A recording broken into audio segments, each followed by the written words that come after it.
What up, you weirdos? Dave here, and I like knives. Here to talk to you today about the SOG Aegis. This big old tactical kitchen knife has a blade of 3.5 inches, a handle length of 4 3/4, just under 5 inches. Excuse me. A width of a little bit over 1.5, and a width and a depth of a little bit over 1/2 inch. Excuse me. A blade of AUS-8 steel and handles of GRN.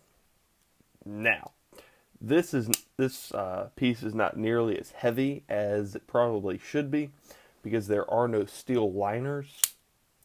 It is just the GRN way back in there. So other than the screws and the locking mechanism itself, there's no metal on the interior of this. It's just straight plastic, which I am not a fan of.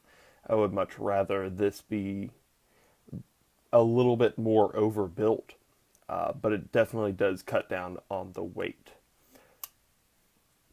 What I love about this thing is, first off, the opening. This is a fantastic assist.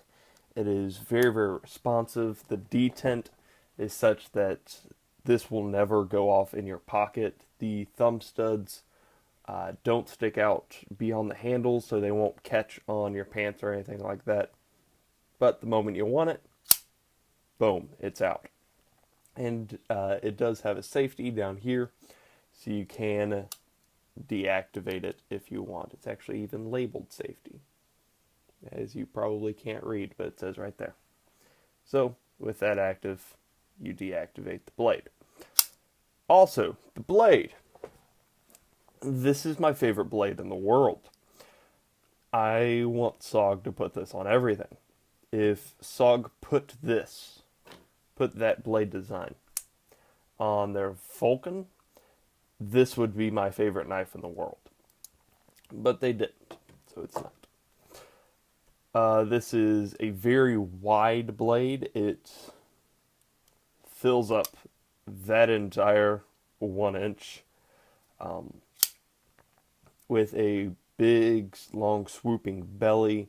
Very acute tip. This thing is freakishly sharp. The spine is very thin in comparison with the size of the blade, and it is fully flat ground.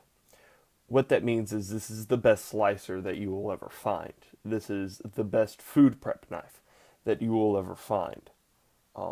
This is fantastic and magical, and makes such quick work of those little pesky apples, which I greatly appreciate. I do have a few things that are listed as garbage. I wrote these notes somewhat shortly after buying this knife, and I've had it for quite a while since then. So I don't fully agree with a lot of these anymore. But you know, they were true when I first got them out of the packet. I have the clip listed as garbage. Now, this is the same clip as any other SOG, and I've talked endlessly about my Flash 2 and most recently about my Flashback, depending on when I upload that one versus this. And this is the same clip. The difference is that there's no to little texturing on the handle under here. So even though this clip was designed by a moron, the design of the handle makes it less bad. So I am actually not nearly as frustrated by this thing as I am by my Flash. I still hate it, but I still carry it. I still use it. The frustrating part of it is when you go to grab it out of your pocket, you have to pick it up from the pocket clip and lift a little bit. So long term, that is going to damage my pocket clip, and I'll have to figure something else out. But for the moment, that's the best I got. Lock. When I first got this lock was very stiff, so it took a little bit of trying to get it closed. I couldn't do it one-handed, but in working with it, in just flicking it and closing it and flicking it and closing it. I have gotten to the point where you can push down, and I usually just grab it with my thumbnail, pull it down a little bit, and there you go. So I'm still not a huge fan because this lock, if you're going to do one this style, should be more in the Flash style, my Flash 2, where that, the lock nub, arc lock, whatever, the lock nub is a little bit taller on the Flash, so it's easier to grab with your thumb.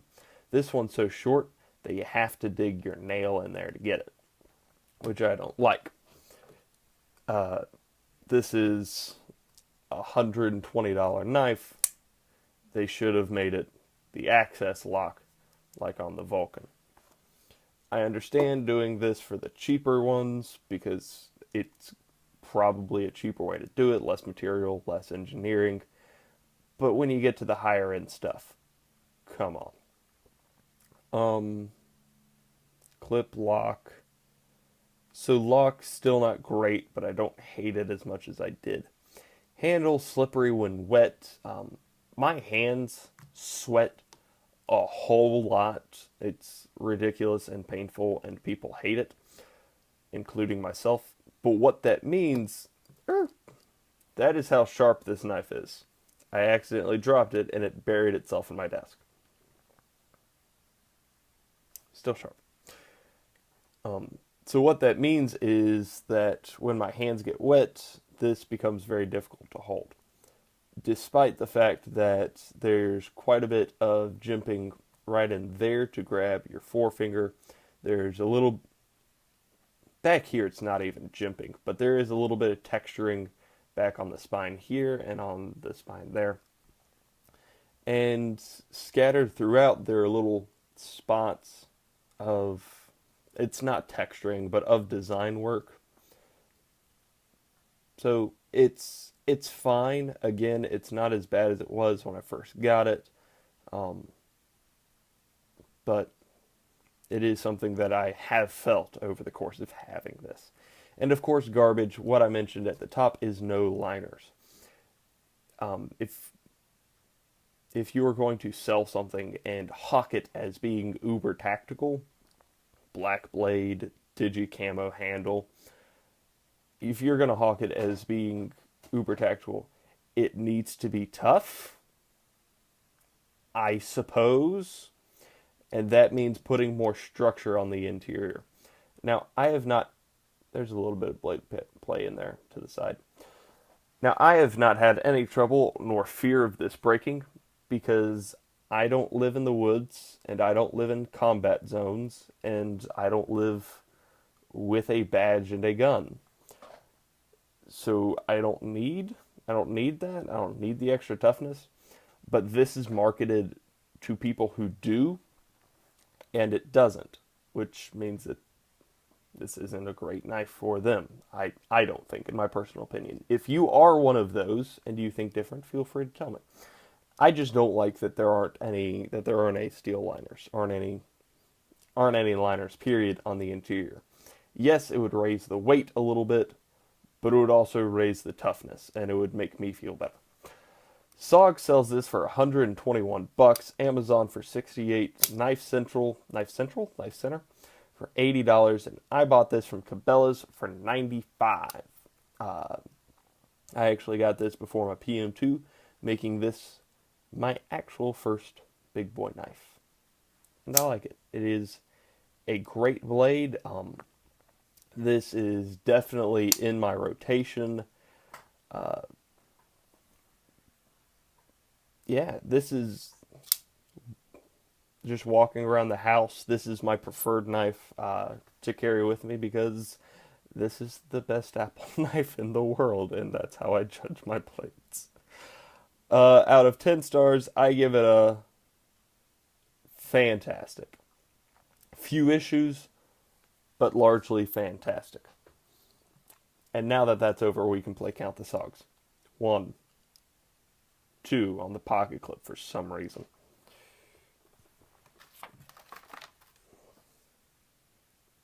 3, 4, 5, 6, 7, 8, 9, 10, 11, 12, 13, 14, 15, 16, 17, 18, 19, 20, 21, 22. 20 times 2 is 40, 42. This knife wins my all-time SOG counter rankings with 42 SOGs. So there you go. If you have any questions, comments, or suggestions, let me know down below. Other than that, have a great day.